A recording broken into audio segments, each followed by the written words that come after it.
There is nothing wrong with your television set. Do not attempt to adjust the picture. We are controlling transmission.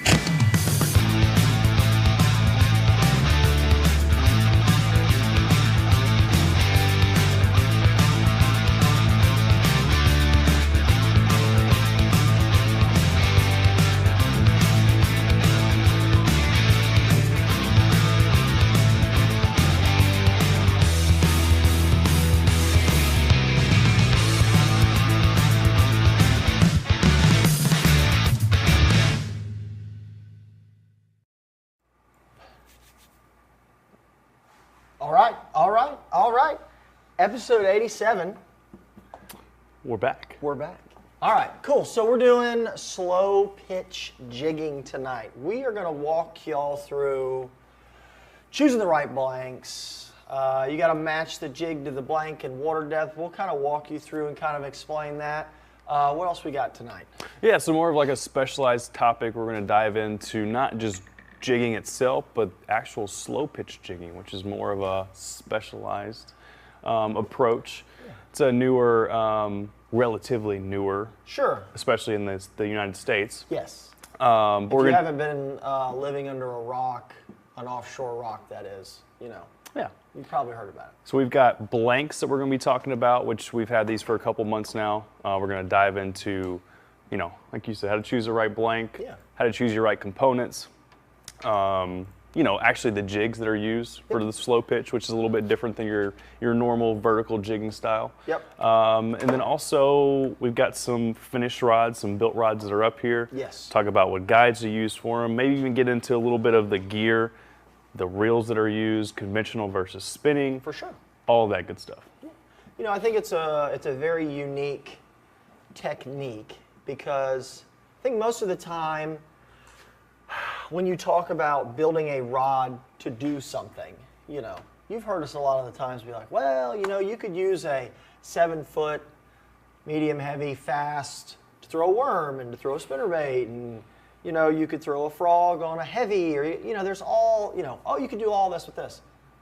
This stuff is very, very specialized, and we're going to show you why and how, because you're not necessarily going to build this rod to only catch red snapper or only catch blackfin tuna, or, you know, this is something you build to fish a jig in a very specific situation in a very specific way, and everything eats it. Absolutely. I'm talking everything. Everything. You know, snapper, grouper, any fish that you're going to find on a wreck, on a reef, from a 5-10 pound snapper to tuna that are hundreds and hundreds of pounds. Yeah, and any of those, like you were saying, any of that stuff in the water column too, the pelagics eat it, so it's going to be awesome. And of course, you guys come for a little bit of knowledge, but we know you stay for the prizes, so we've got a few prizes tonight. We're going to be doing some of the jigging reel seats, some EVA grips we're giving away. We're giving away an LZR guide set.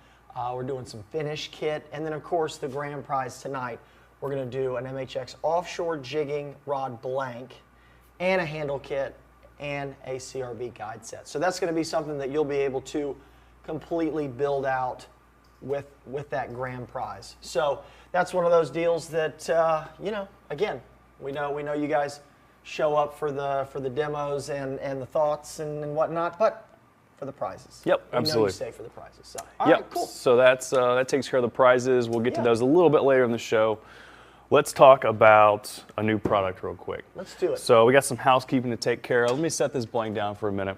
So a new product that actually just went live on the website, I believe, today. Okay. So brand new. Yep. So you guys have seen the standard CRB Pro roller stand. Yes. Comes with the standard arm configurations here. We now have the offset roller arms. So these are obviously compatible with the CRB Pro roller stand. They allow you to, a couple different reasons, or a couple different advantages here. For one, we're offsetting away from the actual stand itself. So you got more clearance in here for your larger guides. You know, even if you're working with a tip section, it allows you a little bit more control, a little bit easier access to that, you know, smaller tip section if you're working with a fly rod, ultralight, etc.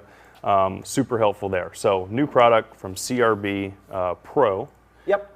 Are the offset roller arms. So check those out. I'm sure the guys will throw a link in there. Yep. But yeah, cool new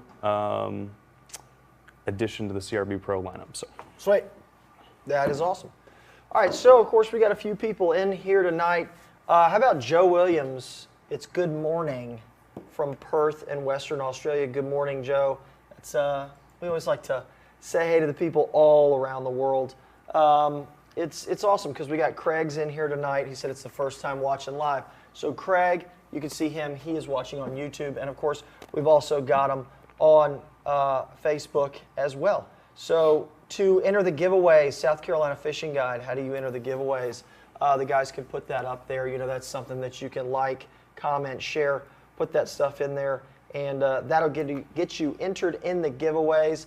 There's the tile or the stream right at the bottom there. That'll tell you how to do it. And yeah, so we're glad you guys are here. Brett Johnstad, awesome. First live webinar. I'm psyched. This is precisely what I'm looking for at the moment. I think a lot of people are into this right now.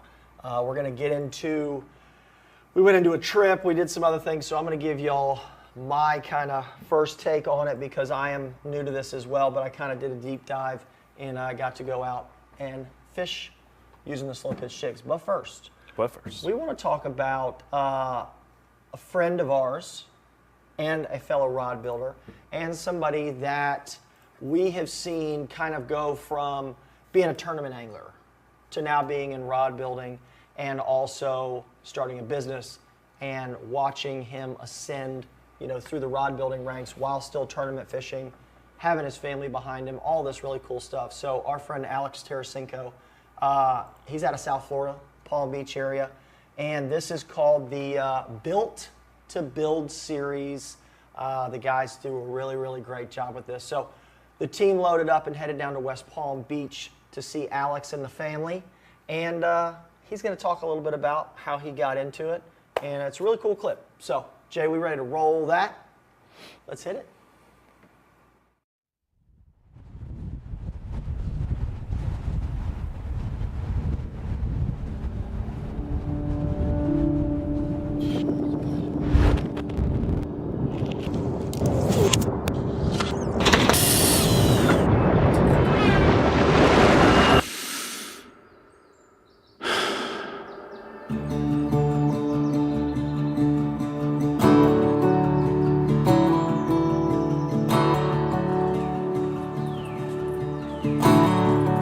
I started building fishing rods, I want to say, honestly, I don't even know. I don't even have a date. I don't know. I've always been interested in a fishing rod itself, just how they were coated with epoxy and handle lengths and balancing and whatnot. So just the idea of being able to do whatever I want to the fishing rod was really what led me to want to build one. When I was just building for myself, I built on kitchen tables, countertops, dinner tables in different apartments, building a fishing rod anywhere where I could think of. It was to the point where I was starting to get more and more orders. I even had one of my roommates was literally turning a rod while he was watching a movie on the couch because I didn't have enough dryers. It's been a very interesting journey, definitely. With every single rod that I build, I feel like I'm getting better and better myself, and I love what I do, and I do not consider it work.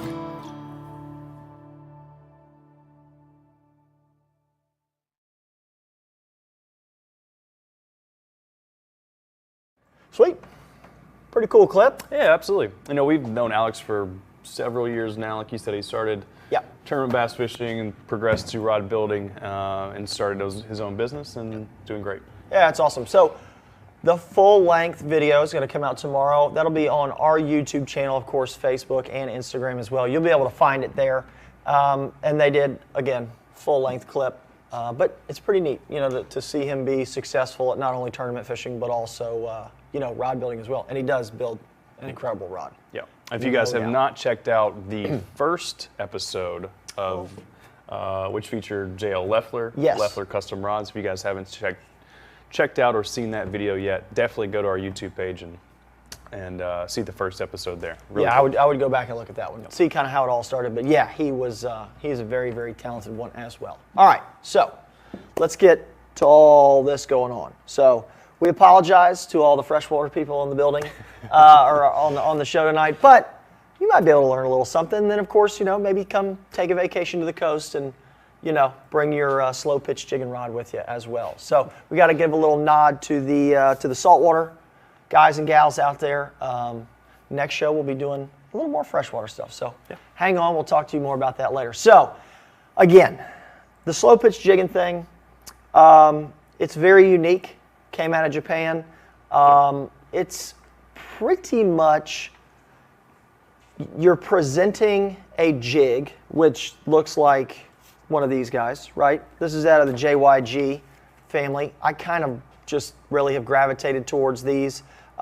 This is their deepish, they call it. So it has a kind of a unique shape. It causes it to flutter, and it has like a spine that's down the center of it.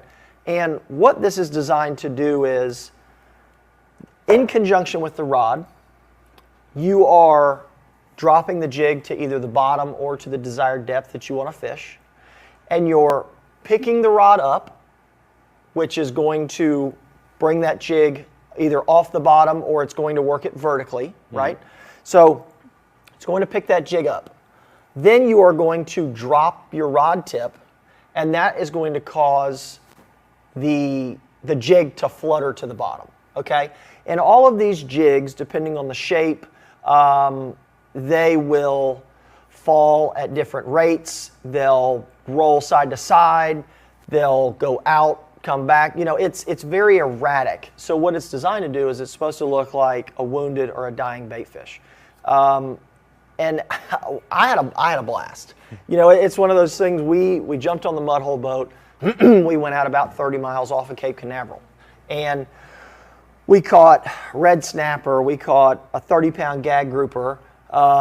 We caught some triggerfish, and we also hooked into a few fish that we couldn't turn. So that was a pretty unique experience because, it's a very active way to fish. We come up to a wreck, we're looking on the sounder, and, there's Drew right there catching that big grouper that took a long ride back to the port with us. But,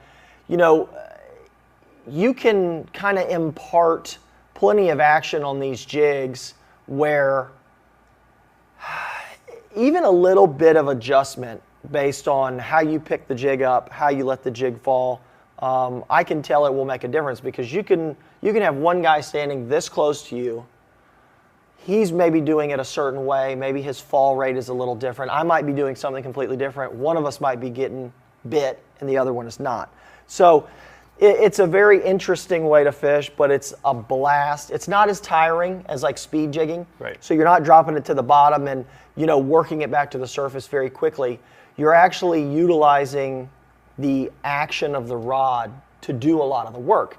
And if you were to put this rod into a rod holder and pull on it, or do kind of a static deflection, you'll notice these rod blanks are very thin in diameter, and their action is very unique. They're pretty soft.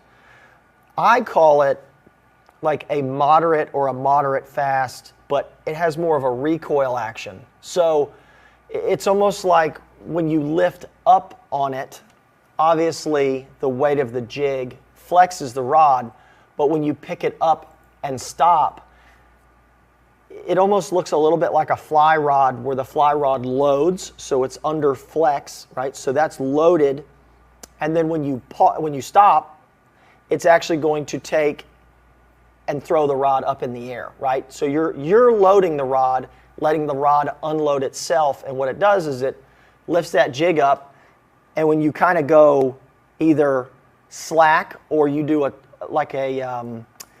controlled fall, that's where the jig kind of imparts, it does its own thing. At that point, you're kind of left at your jig there. But it's a very unique way to fish, and of course the rods are very specifically designed. It's not a situation of, oh well, it's just 7-foot medium heavy and we can do everything with it, right? Right.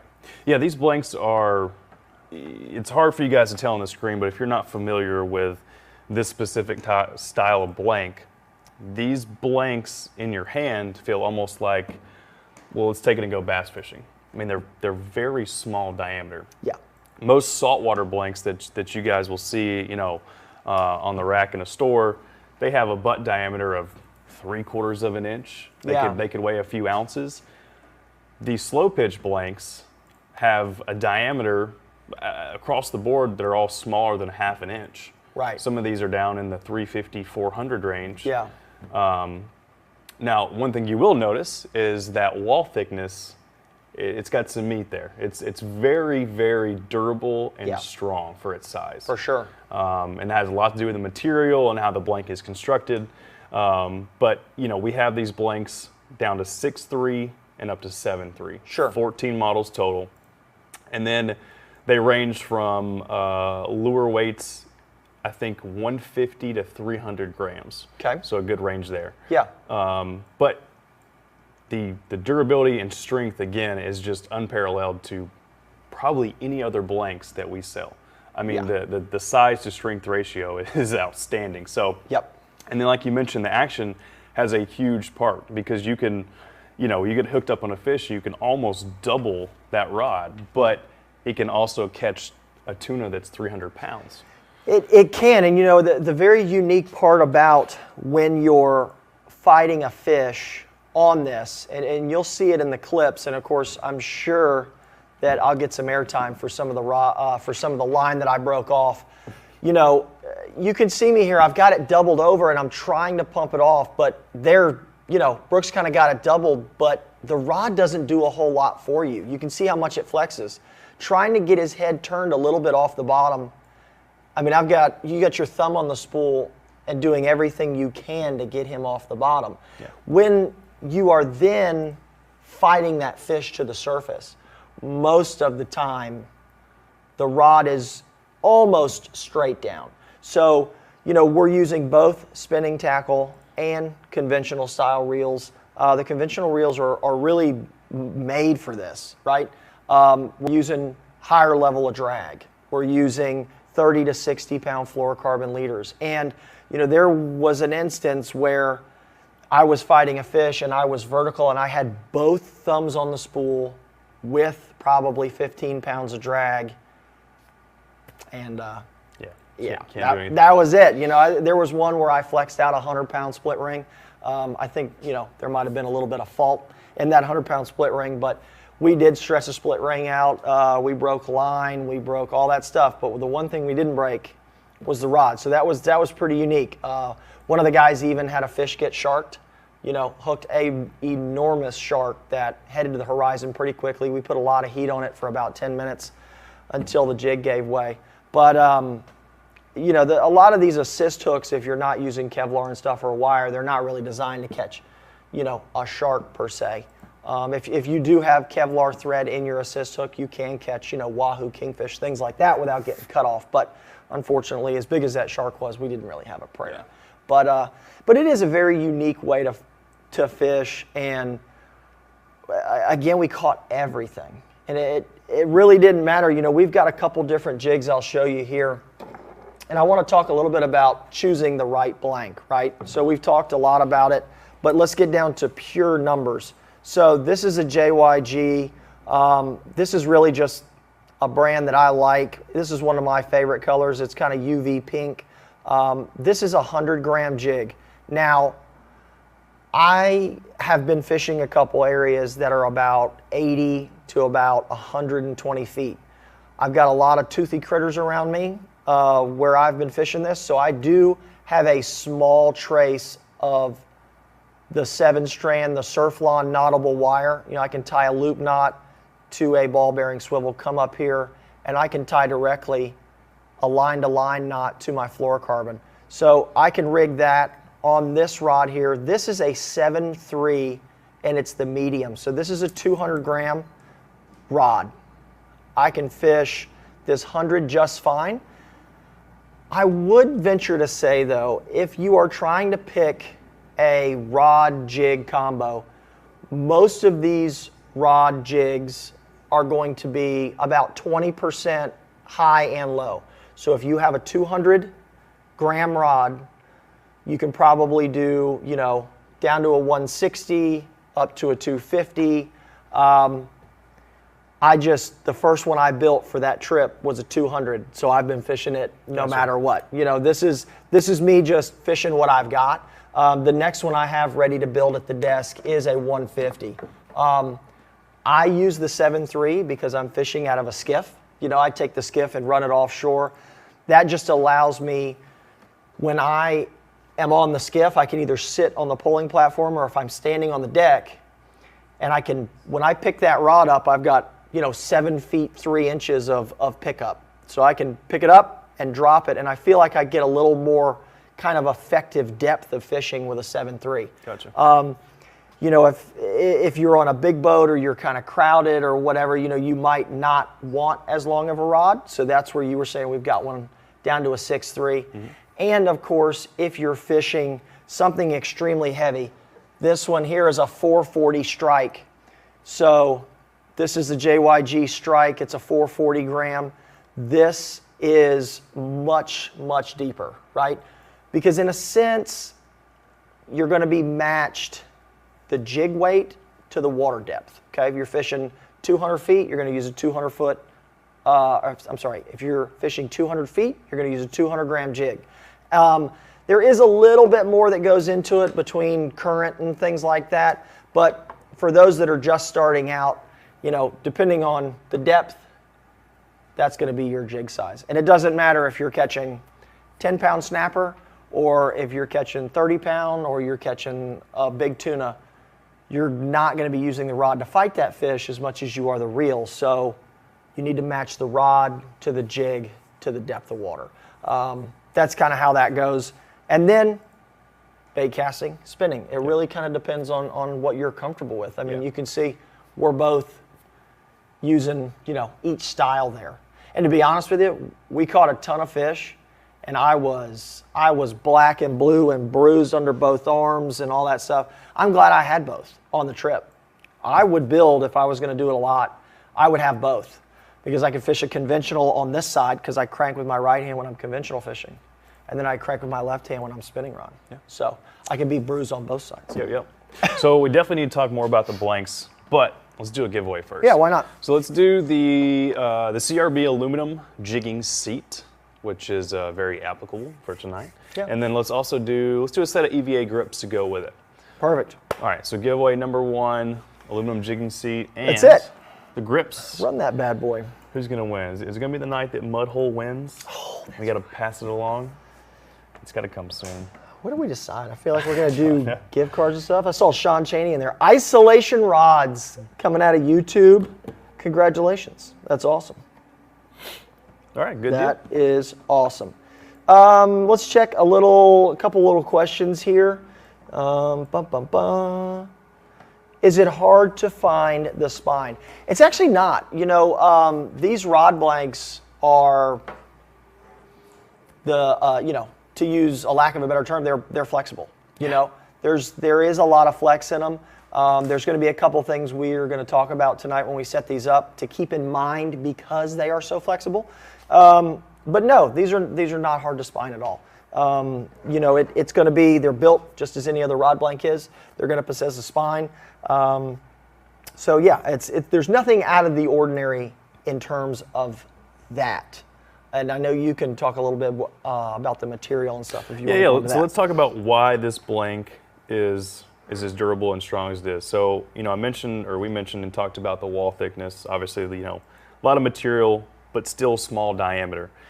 So what goes into this rod blank is we've got the Toray, woven graphite material. Yep. We have the 33 million modulus, and then also with that, and it's a little bit hard to see just because of this pelagic blue color. Right. It is a dark blue, and it might be a little tough to see, especially against my gray shirt, but we'll try, Phil, if we can get a close-up. It's kind of hard to see, but there is a woven crosshatch carbon fiber weave that starts maybe was going to say, is it like 2/3 or a quarter of the blank? It's at least a quarter of the blank, probably. Yeah. So it goes up pretty far, definitely farther than your handle assembly is going to go. You can actually see it pretty good. So what's great about this is if you get this out in the sunlight, it really, really pops. It's a little dark right now, but yeah, a great color that goes with. I mean, you can see the thread colors we have here on the table. We've got a chartreuse, we've got black, we've got green, we've got two different color blues. Oh yeah. This dark blue goes with any color combination you want to do. So that's it. Pelagic blue is the new black. That's what it is. Awesome. That's goes with everything. Good to know. That's it. But yeah, so it's a really, obviously the materials are great, but it's actually a really stunning look as well. So fantastic. So yeah. That's the blanks, and again, 6.3 up to 7.3, 14 models. Yep. A great range of gram weights to go by. Mm-hmm. I think we also list line ratings for them too, if you want that information. Yeah. And I list in there too, if you don't remember, about the 20% kind of variable there. So if it's 200, you can go a little high and a little low. Yeah. Doesn't have to be around the money. No, it really doesn't. And even you could probably get a little away from that because. It's not like trying to catch, a 10-pound bass on an ultralight spin, crappie rod. It's just not set up like that. It's merely based on picking the jig up and letting it fall, and you're gonna fight. You could catch just as big of a fish on the 150 gram as you could on the 300, just merely because you're doing a lot of fighting on the reel. Yep. Right? Yep. You got it. Sweet. All right, can we get a little scroll down on the prompter there? All right, so we talked about the rod blank, right? Obviously, we talked about the strength. That's unmatched. Yep. I'd put this blank up probably against not any other rod blank, but almost any other rod blank we have in this building as far as strength goes. Sure. Especially that, dead weight lifting power that, as you mentioned, you're literally fighting at a 90-degree angle almost. Yeah. So you need that, that deadlift strength to really get those fish off of that reef within seconds, or else you're going to get rocked. You're not getting that fish. So no doubt. And we talked about the rod recoil, the action. So this is definitely in the, you mentioned mod fast. I would definitely peg this as moderate all day long. Sure. You can feel it flex into the handle when you're fighting. Yeah, I wish I could give you guys an idea. It's a little hard to show on camera, but it's bending back into there when you really give us a stress test. So, for sure. Yeah, and that's we talked about match the jig to the water depth. Yeah. What else you got? Let's, we're going to kind of scroll down and talk a little bit about the considerations for maybe, why you would build it spinning, why you would build it conventional, and then we'll talk a little bit about the guides. Okay. So, you heard me mention about having one of each. So I've got a 6,000 here on mine. This is the 7.3 medium. It's the 200 gram. I've fished anything from, I actually even fished an 80 gram micro jig. I didn't catch anything on it, but I was trying it, to this 100 and even up to a 180 on the trip. So, I fished a pretty good range on this 200. I've got 30-pound braid here. Again, I go to either 30 to 60-pound fluorocarbon and then right to the jig. Now, of course, you'll see we've got the assist hooks here. They're the JYG assist hooks on there. There's a lot of different variations on how you can rig it.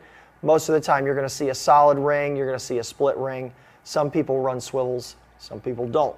Not really going to get into all the argument about that. We're going to talk about the rod. So, for building purposes, you will see a lot of this, 12 to 14, 16-inch handle sections because you are fishing it under your arm a lot, right? So you're under here, you're picking the rod up and dropping it, picking it up and dropping it. It's not that high-speed jigging where you're wearing yourself out. And then, of course, when you do get locked up on a fish, you can pull him away, a little bit from the wreck. But when it's time to really put the heat on them, that's when, it kind of turns into one of those, we call it a three-eyed fish or a four-eyed fish. And that's because 3 or 4 of your guides are down in the water. Because it's just, you're doing everything you can to get that fish to the surface. Yeah. So for me, this is a VSS reel seat. If you guys have followed along in the last 86 episodes or seen any of our content, I'm a VSS kind of guy. I use the EVA, and we use a lot of graphite seats because, again, this rod blank is going to flex down into the handle. All of these reel seats and all of these rod builds you see all have EVA and they all have graphite seats. I would be a little leery on a slow pitch blank to be using all aluminum everything. Yeah. Or cork, because if you're using a longer foregrip out here and you've got cork, you could crack that cork. You know, I don't want to put any undue stress on the rod blank if you're using full aluminum seats. So we do try to go with, you know, CRB barrel seats, Fuji VSS. This is, you know, one of the CRB trigger seats here. I think that's in a 20 or an 18. And again, you're not matching the reel seat to the rod blank as you would with an exposed seat. You're going to match the reel seat to the reel you're fishing with, because it is a little awkward. So we're having to kind of think not necessarily outside the box, but away from most of the other rod builds that we typically do. So here I've just got, you know, again, the VSS, a short little foregrip on the front. You notice I don't have tons of fancy stuff or anything like that. One other thing we do recommend is running one of the rubber gimbals on the butt back here. So the rubber gimbal is nice because you can set it in the rod holder on the big boat, and the rod and reel aren't swinging all over the place and swinging your jig around, throwing it around the cockpit. That's a mess. So it is a gimbal, but it's also a rubber one. So when it is under your armpit or against your body, you're not getting beat up too much. Most of the time you see a split grip in here.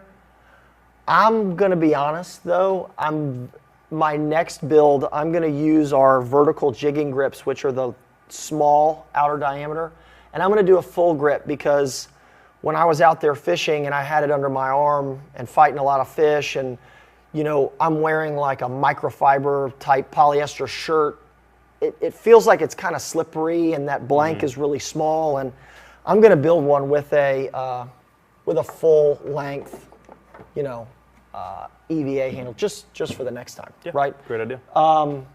For the conventional, you have a very specialized reel here. Let y'all see this. So this reel it's narrow and it's tall.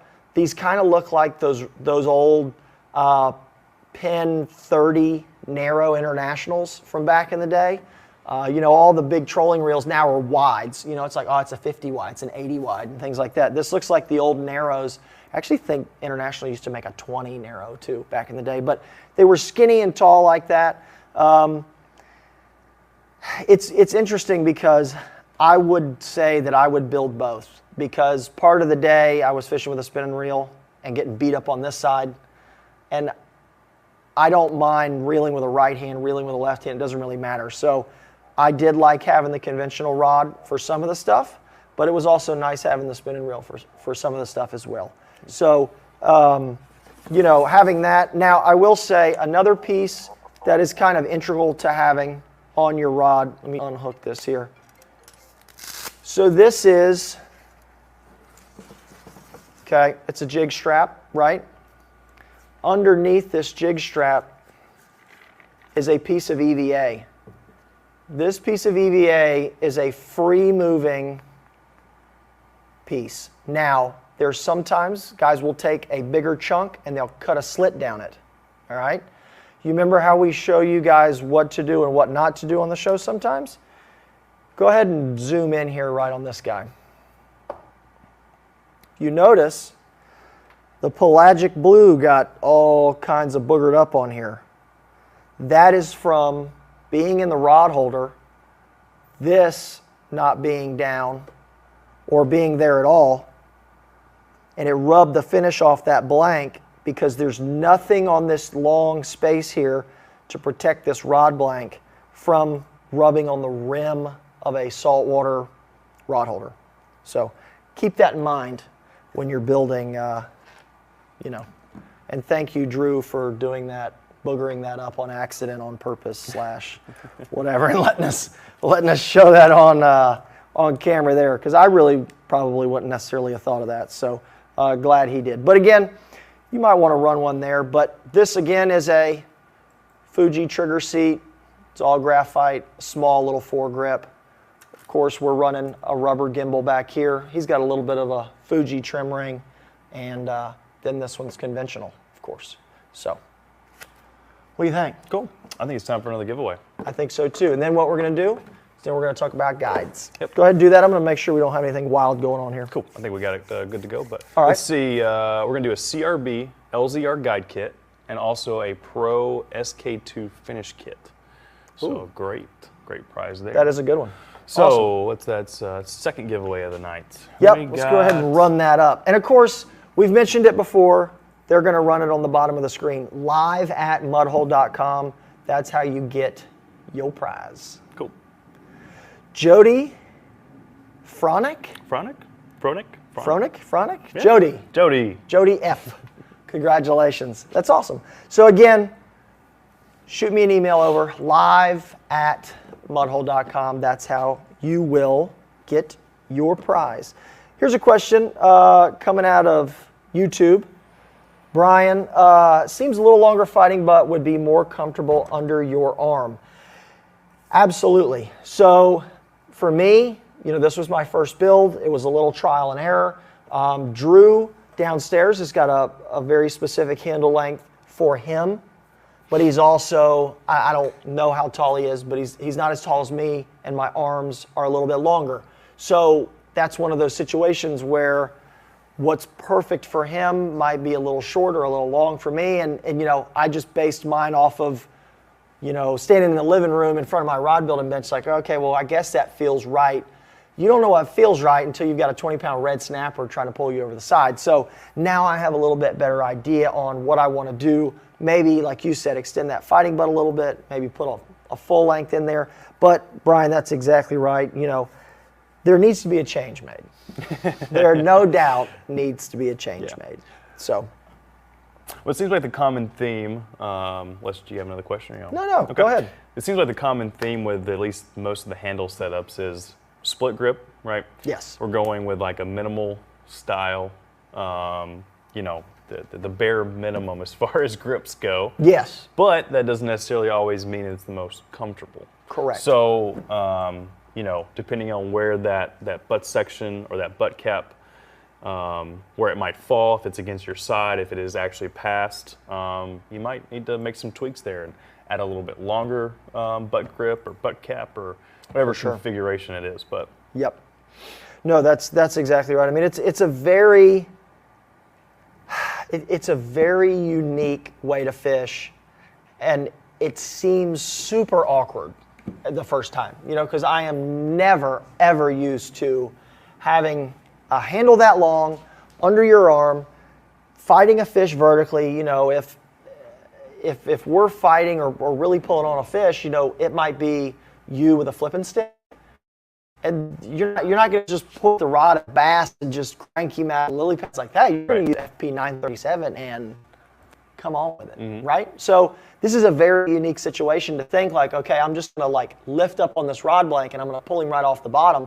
But the problem is the higher you lift, the more that it flexes.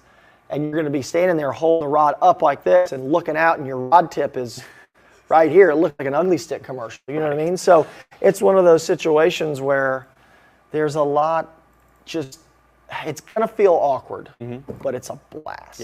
yeah, it probably almost feels like you're a little bit under geared. Yeah, it kind of does. Underpowered for what you're going up against. But that's where, and again, these blanks are super, super durable. Yeah. And they're strong. But your reel plays a big factor in that, and the drag as well. Yes. I mean, you need to go out there with the correct setup. Right. Don't go out there with a 3,000 or 4,000 Stratic. That's not going to cut it. You're going to lose the line, all of it. It's gone. Exactly. Now, and then of course, Jim's got a question here. Might have missed the line strength. So on my spinning reel, I've got 30-pound braid. I think it breaks somewhere in the upper 40s. I'm not sure what is on this Twin Power, but it feels like 30 or 40. These are all 30 or 40 here. That's the braid. Now going to the leader, we were anywhere from 60 to 40, depending on what was going on, using fluorocarbon. And that just helps with, you know, when you're fishing vertically at depth, I don't want a ton of stretch, you know, and if you do have long monofilament sections and things like that, the monofilament is going to stretch because I want to have total control over that jig at any point in time. And the last thing I want to do is if a fish is trying to get me somewhere where I don't want him to be, is him to have a little leeway on stretch.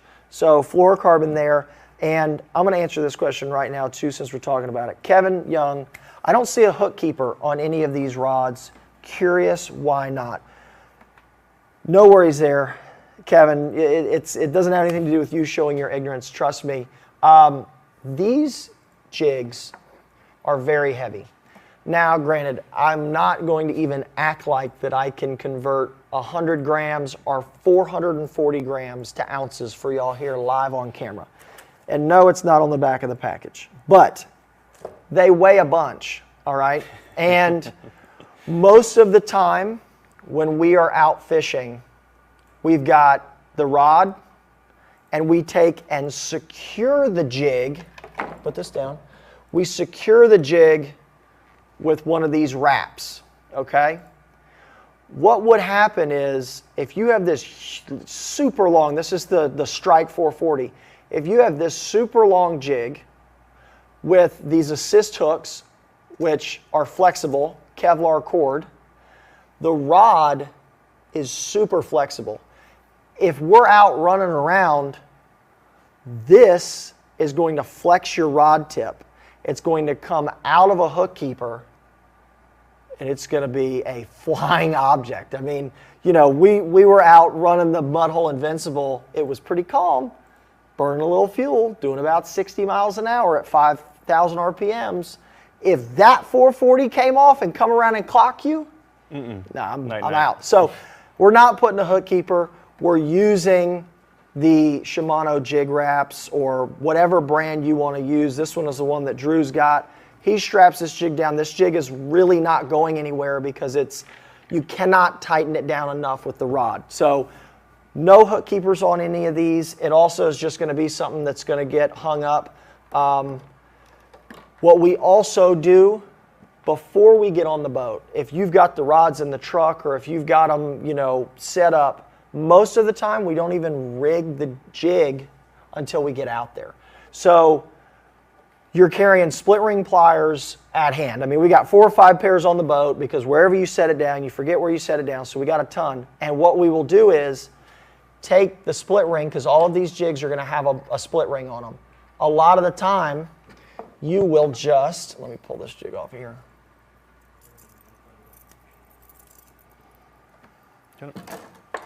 A lot of the times, you will have the split ring, solid ring on your assist hook, and a swivel, okay?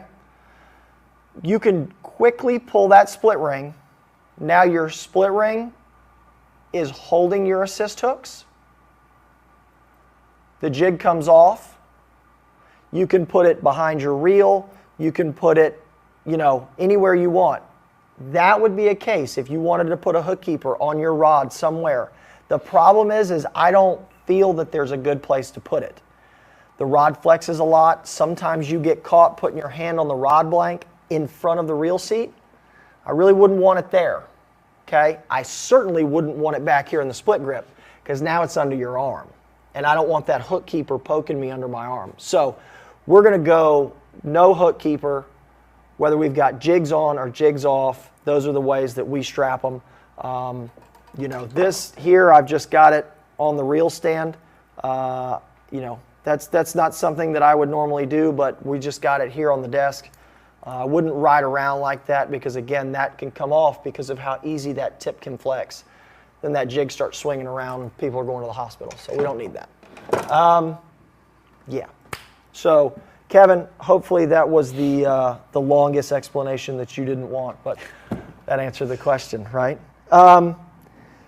You want to talk about, okay, Brian. You know, Brian, I knew I could count on you. 28.35 grams per ounce. There you go. So, yeah. 3.5 ounces for a 100-gram jig. So thank you for everybody. Got the team behind us. So yeah, cool. That's that. We do need to talk about guides. We got to talk about guides. You want to tell us a little bit about what we got on here, and I'll tell them about how we set them up. Yeah. So I'm just going to kind of guess at a few of these because I don't know exactly what's on Well, here. that's why I was going to put you on the spot. I'm going to guess these guys right here are probably LZRs. Okay. I'm going to leave it right there. It's fine. Yep. So I would definitely, since we're going to play on the theme of lightweight, minimal, all that good stuff. Yes. Let's make sure we could put a good set of guides on here. No doubt. CRB, LZRs, no brainer. Right. If you want to venture into titanium, I would say this is probably one of the only times that I would probably recommend titanium. Mm-hmm. Neither of us are, frankly, big fans of titanium guides, but in a case like this, if you want to go like the Fuji route, titanium, SIC, Yep. I could not think of a better That's better what Drew purpose. did there. Drew Yep. did the titanium, the KW, the Fuji KW is there. Yep. So the spinning set, though, this is the Gunsmoke LZRs. We're Yep. probably starting with, what, a 30? 30, yep. 30, and then go down to, those look like probably 8s. Yeah, you know, you can do 8s or 6s, Yep. honestly, when you want to end it.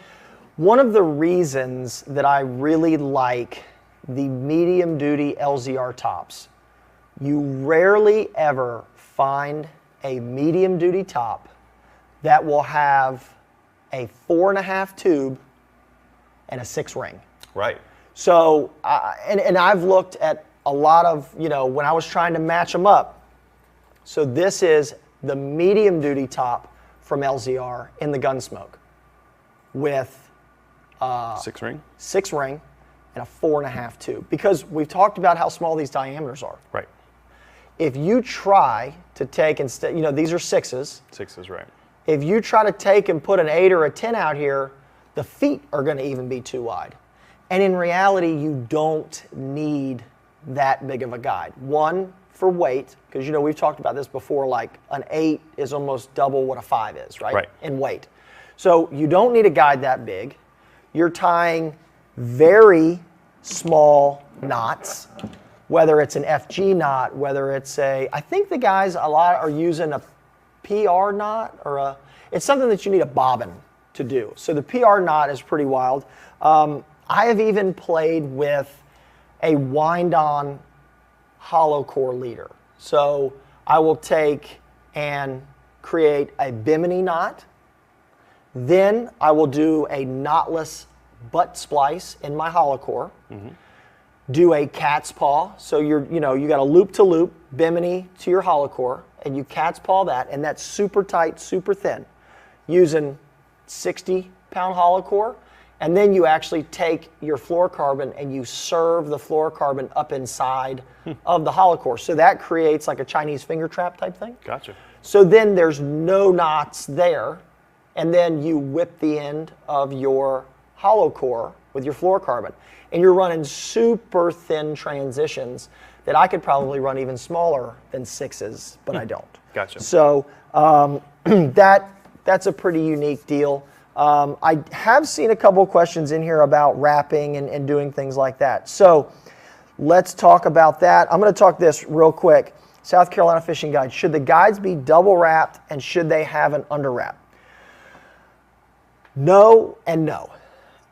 It's not the gospel, but I don't think it's necessary. And I would venture to say, talk to the guys downstairs, our technical support, gurus about that stuff. There's not a ton of force on these guides because you can't put a ton of force on them. The rod won't allow it. And then you're also fishing and fighting that fish so vertical that there's very little pressure point and very little pressure of the guide pressing on that guide foot that's pressing against the rod blank. So I don't think it needs to be double wrapped, and I don't think it needs to be under wrapped. Plus, you don't have a whole heck of a lot of diameter on the blank to mess with. So, no, I don't think you need to do any of that. And we actually have some single foots on a lot of these guides, too, for the running guides. So, that is an option. But, of course, we need to talk about Gilbert's question here. Can you build slow pitch rod with a spiral or an acid wrap? I have seen all of our conventional rods be spiral wrapped. Okay? And let's talk about that really quickly. So, obviously, there's two ways you can go with the spiral wrap. Okay? Do you wrap it around to the left or do you wrap it around to the right? Yep. The easy answer to that is, what hand do you crank with? Okay? So I've got this conventional rod here, and I'm cranking this 2000 NR with my right hand. Okay? To help offset the torque of me cranking, all right, the line's going to go away from your cranking hand. All right? So your spiral wrap is going to go to your left if you're cranking right-handed. Gotcha. That rod, I think, that rod rolled to the right, which means you would be cranking on the left side. So if you're cranking on the left side, the guides need to go away from there. But this one is a right-hand conventional reel. So we're cranking here, going left. All right? Now, there is another unique feature of the spiral wrap, and that is when you start, Drew did it on this rod, and it's something that I do as well, or would do when I build one. So this guide is at 12 o'clock. So think of the rod blank as a clock. Straight up and down is 12 o'clock. This guy right here. This second guide out here is actually kicked over to about 1 o'clock, which is going away from the spiral. The reason that is because as the line goes around the spiral, if the guides start at 12 o'clock and then go like 10 o'clock, 8 o'clock around like that, the line at the reel is going to want to force the reel all the way to the one side, right? So this line is going to follow that, okay? But what we did is we offset one because the line is going to be on the very, very side of the guide, and it's going to help keep it in straight up and down. Let me show you real quick on the board because I know sometimes that this is difficult to see. So I wore pants tonight, no bathing suit, you know, under the golf shirt. So this is what we're talking about. This is the rod blank.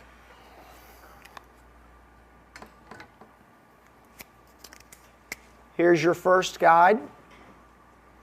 Can y'all see that? Or do I need to do a different color? Hang on. Let me just do all black. That one's dying. Look alive. All right. Rod blank. First guide's at 12 o'clock, right? This is 12. If your next guide was over here, this is the second guide, right? Your line is going to be right here. Okay? It's going to be on the inside edge of this. I'm sorry, wrong side. Whoop, whoop, whoop, whoop. It's going to run through the. Jeez. Sorry, it's been a few weeks since we've been at the board. Stand by. All right. Rod blank. First guide. Your second guide's going to be out here. Okay? The problem is the line is going to be on this arm or this side of this second guide. It's then going to go like this to this side of this guide. And no, I'm not drawing like a goofy character. This started to look like a face a little bit, right? All right, so this line is now going to stack on the left side of the reel. So you're like, oh, great. What are we going to do now? Okay, so we're not going to do that. We're going to do the rod blank. We are going to, if this is 12 o'clock here, we're going to offset the first or the second guide over here.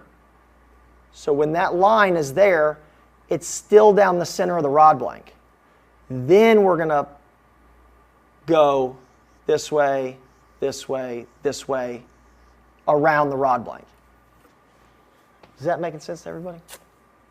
I followed you. It's not too bad, right? So, again, if you're up here and you don't offset the guide the opposite way just a little bit, because the line's going to be pulled in the farthest corner of the guide, it's going to want to stack all the line to your left. Okay?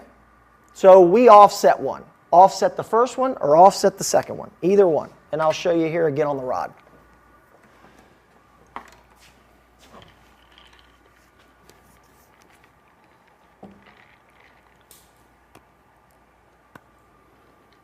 Here's the first one.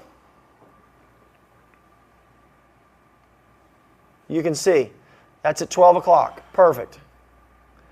Now, the spiral wrap's going to actually go this way. But look, this guide is at 1 o'clock.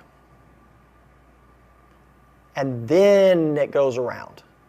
Because the line, because those guides out there go to the left, the line's going to leave that guide, come here, and it's going to be on the very, very left side of this upright. That is right dead down the center of the rod blank. That's dead down the center of this guide. That's going to allow you to keep your line right in the middle of the reel. Cool? Cool. All right. I know it's not a guide show, but it's a good tip. Guides on guides. Guides on guides. So we did spinning, briefly talked about casting, but same thing with the casting guides. You know, we want to go with slim ring, lightweight, and with the casting versions, you know, it looks like Drew actually used probably a 12. Yeah.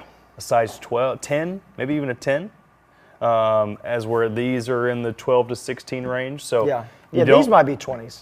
Those might 20s? might be 20, 12, 8s, something like that. Yeah. And again, you can go down to size, 8 or size 6 running guides. He's even got single foots starting. He's got 2 double foots and then starts going into single foot. So, double foots are not required in this application. We can still get by with single foots. Don't have to do an under wrap. Don't have to do 2 wraps over. None of that. I think that kind of covers it with guides. What would you say if you're just starting out in this technique application? Would you start with a spinning rod, or a conventional? That's where I went first, right? I'm thinking to myself like, oh, okay, what do I want to do first and whatnot? Well, if I had a boat and I was going to take people that had never done this, I think the common sense approach would be if you were going to hand this to somebody for the first time, I'd probably hand them a spinning reel. It's just a little easier to hang on to, whether you hold it a little forward, a little backward. It just seems like almost anybody can crank on a spinning reel, right? With the conventional reel, if you're not used to palming a reel like this, right?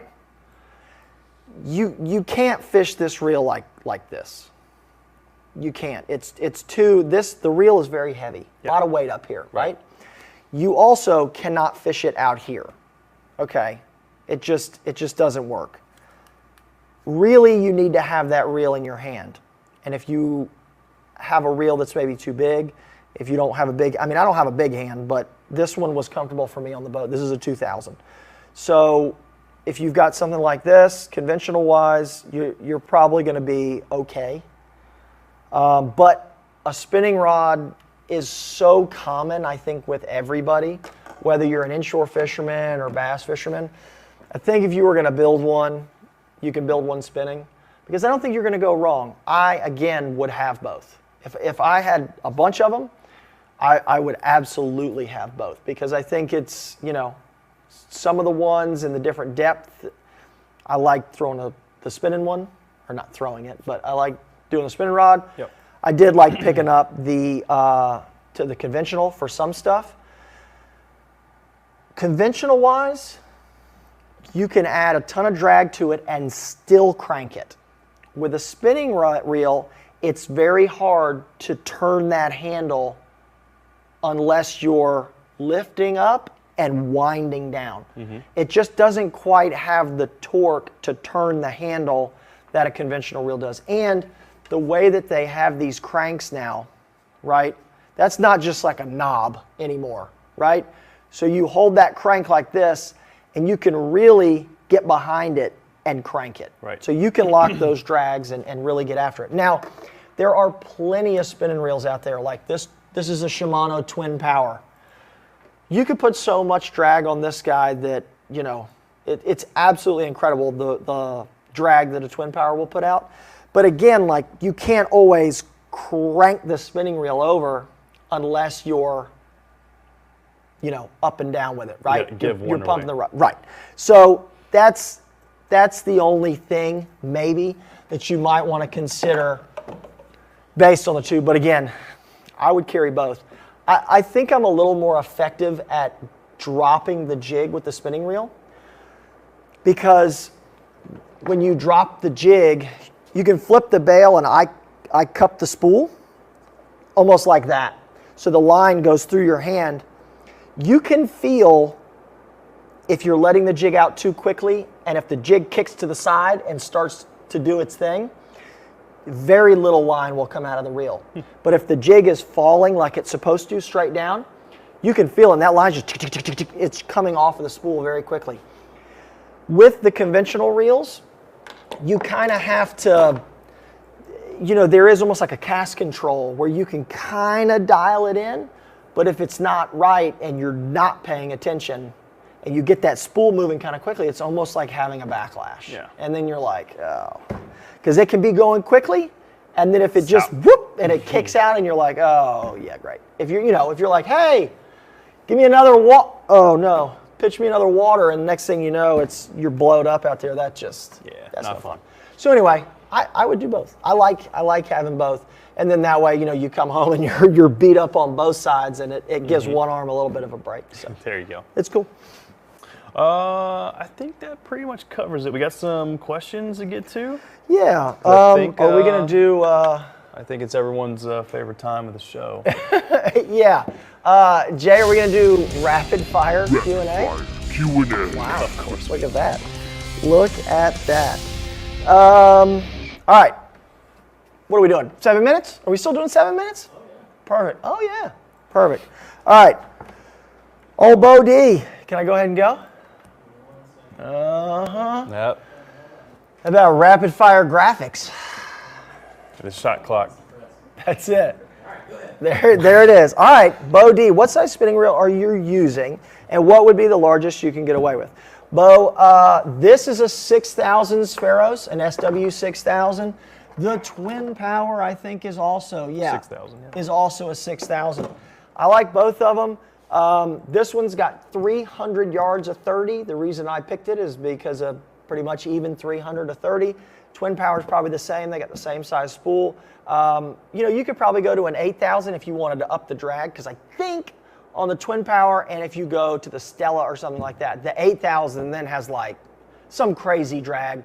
But I think the Twin Power, that one will even kick out like in the low 20s. So if you can hold it at 20 pounds a drag, hey, have at it. Johnny Tan, for conventional reel, how do you determine the distance between the reel and the first stripping guide, size 16 or larger? So I think a lot of that's going to depend on the height, because you'll notice, you know, for instance, Drew's rod, it's spaced out there pretty far, whereas you take, for instance, this yellow thread, it's chartreuse. It's a lot closer. It also has a little bit higher frame. So again, I think it really boils down to the size of the reel and how tall, how far away that reel is from your rod blank. So each one's going to be a little bit different, but yeah, for sure. And you know, I would err on not going any bigger than this on a conventional guide. Again, I think this is a 16 or 20. Remember, you're not casting these. Right. But these rods, because of their action, are very important to still do a static deflection. That will help you figure out where you're at. Because if you take this and flex this way over, you might notice that if you start to get out here, you might touch the blank. If you have a low profile reel back here, which I've seen, and your guide's too far out here, you get this thing doubled over, you might touch the guide back here between the reel and the first stripper guide, which That'll be a first for everybody. Yep. Let's see.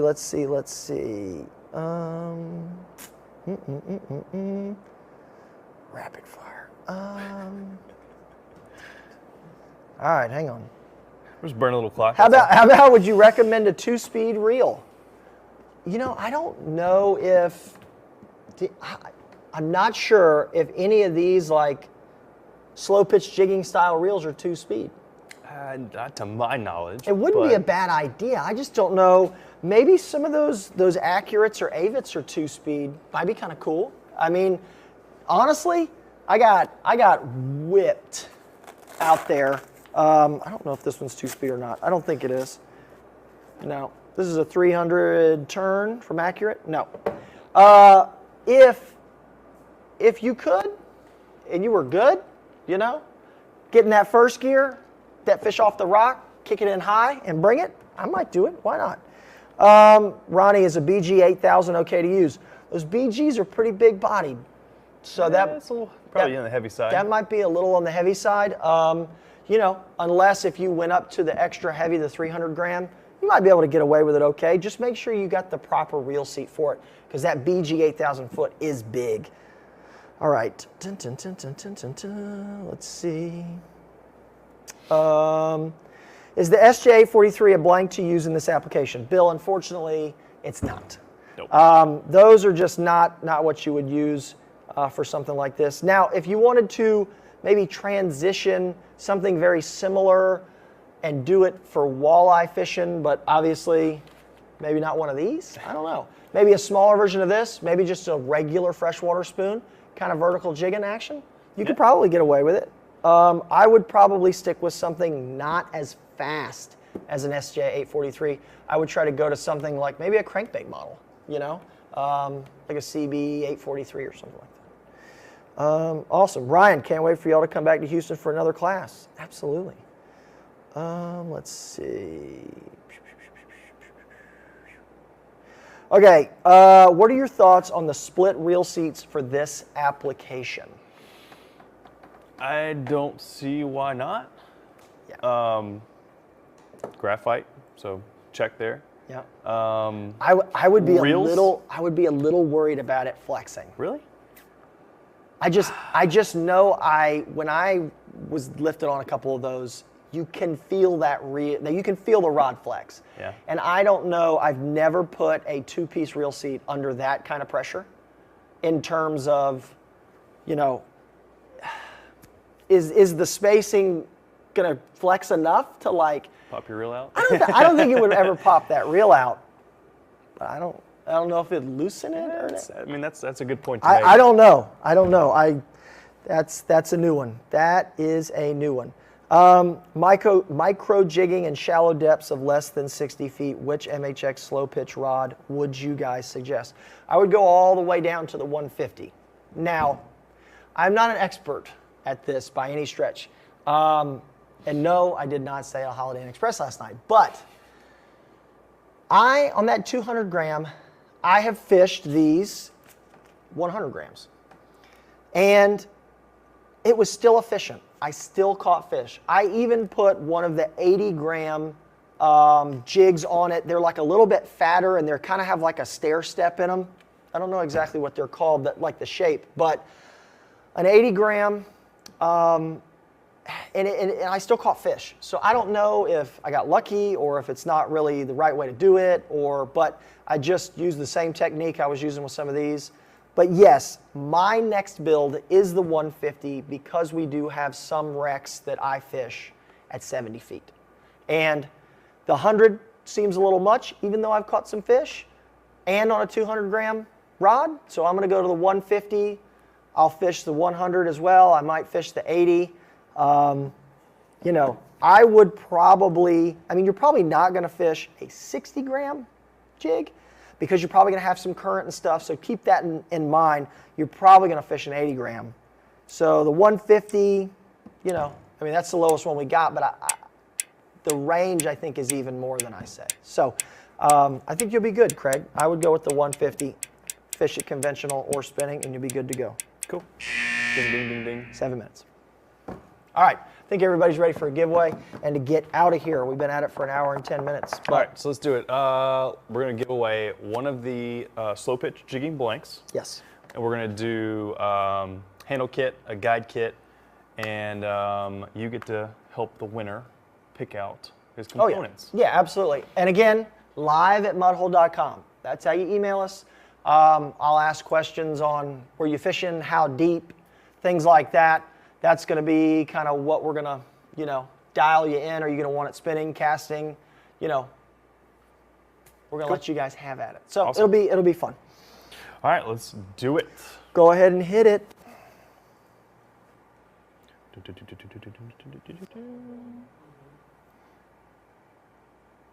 Is it gonna be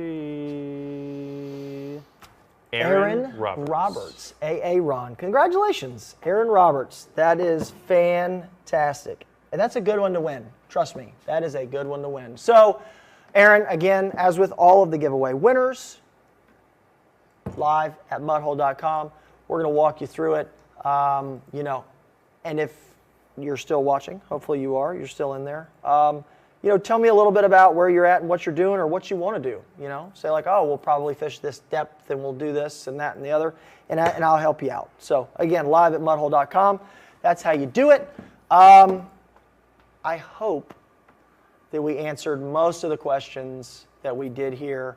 You know, I think it was a pretty good show. I know that, you know, our bass and walleye anglers in Wisconsin might not be doing a little offshore slow pitch jigging, but we know that so many of the anglers travel. So there's really no reason that you guys might not be able to do it one day. Yeah. So now, we still have a photo contest going on.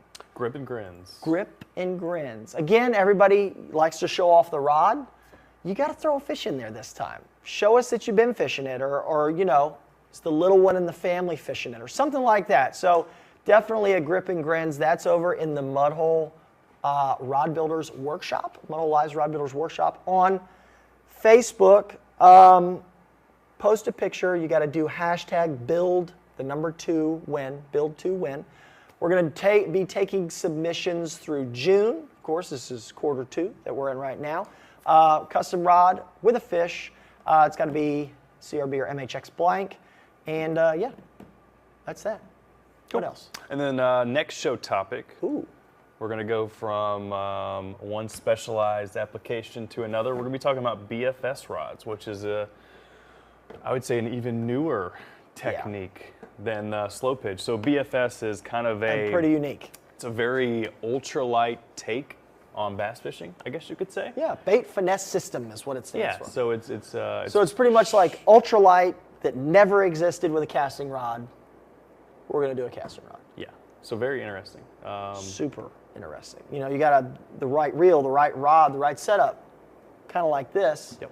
Except you're going to be throwing like, you know, 6-pound fluorocarbon on a casting rod. Yep. But it sure makes for a fun fight. That's for sure. Absolutely. And of course, thank you everybody for watching. We had Sean in there for technical support. Sean, always appreciate you, bud. We had Steve and Brooke in the building tonight. Tom was here too. We got Uncle Phil and J-Boy on the 1s and 2s. We even have a new guy in the building. He's doing a little design work. He's playing on his phone right now. But Matt with 2 T's, we're glad you're here, bud. Of course, Hunter, my left-hand man here. I'm Chris Adams. Don't go anywhere. You know that Mullet Minute is coming. Jay, you ready to run that thing? Everybody, have a great night. We hear the thunder and lightning out there. It is Florida, and it is summer. Mullet Minute coming up, and we'll see you guys for show 88 in a couple weeks. Thanks for watching, as always. Have a good one.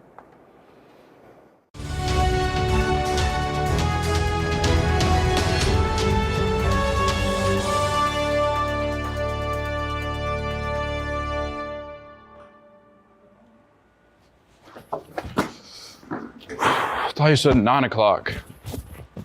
Sorry about that. Welcome to the Mullet Minute with Jake Hutchison. I am Jake Hutchison. A lot has happened in the past few weeks. May the 4th, Cinco de Mayo, and even Mother's Day. But the most important to rod builders was Arbor Day, The one day a year where rod builders around the world can argue with each other whether they should use a tape arbor, a poly arbor, or even a graphite arbor with no consequence. So thank you to all who participated this year and to those who commented almost every day under someone's Facebook post about the same topic. You are appreciated. David from the Mudhole Rod Builders Facebook group brought us these beautiful iron mating grips that he burned into the cork. Kellen Stesko is back. This guy never fails to amaze me. From his thread work to his color choices to his grips with acrylic in them, this guy does it all. Jirelis Jigs took this old G Loomis IMX, completely stripped it, but left the handle and the decal on, repainted it, and rebuilt it. Now some may ask, why not just build a whole new custom rod or buy a new rod? It's because rods like this are sentimental and you probably caught a ton of fish on them. You don't want to just get rid of it. You want to still fish it, but you want to give it new life. So you do what Jirelis did. And you're a rod builder, damn it! And that, folks, is what rod building is all about. Zachariah Clift from the Facebook group brings us this beautiful tuna weave, which kind of looks like the Southern Tide logo. Southern Tide, sponsor this man. On Lawrence Mikma's most recent order from Mudhole, he requested that we draw a tabby cat on the box. Our graphic designer Ryan just so happens to have a tabby cat, so he drew his tabby cat. When Lawrence got the box, he loved it so much that he called us back and asked if he could make a weave on the rod of the tabby cat. Of course we said yes, and this is what Lawrence came up with. Now for a new segment. Rod Builder of the Month. You know what time it is. This rod builder will be chosen by whoever makes the most unique outside of the box rod that's still clean and looks presentable. Now for what nobody's been waiting for, but only because you didn't know you could be waiting for it, but next month we'll do it again so you will know to be waiting for it and you will be waiting for it. The first Mudhole Mullet Minute Rod Builder of the Month goes to Mary McIntyre Christie. She made this incredible Dia de los Muertos sugar skull rod, and she kept us updated the whole entire time on her social media. Here was her inspiration, and the threads, she chose to match it. Now here was her first pass. Then in the next post, we see she cut the original wrap and rewrapped it with a few different color placements. Then she closed the wrap. Then she cut off the entire wrap. That is one of the reasons she is the Rod Builder of the Month. She had one tiny imperfection, a loose thread, that most rod builders wouldn't notice and no customer would ever notice. But she cut off 10 plus hours of work and planning just to redo it and make it 100% perfect. Mary, you got something special here. And here's the final wrap next to the inspiration. I believe it came out perfect. Not too many reds, just enough blues. What else could you want? But wait, there's more. She even added flowers to the center of each pass and dotted the center of each flower herself. All this thread talk's got me tangled up. Now, if you still don't believe that Mary McIntyre Christie of the Southern Rod Builders Group is worthy of the Mullet Minute Rod Builder of the Month, I don't know what to tell you. I don't even know how to follow that up, so I think we're just gonna have to go to the TikTok of the month. Drum roll, please. You're telling me this video of me throwing a Senko into the pond with a 12-inch blank with 15 guides on it got 239,467 views?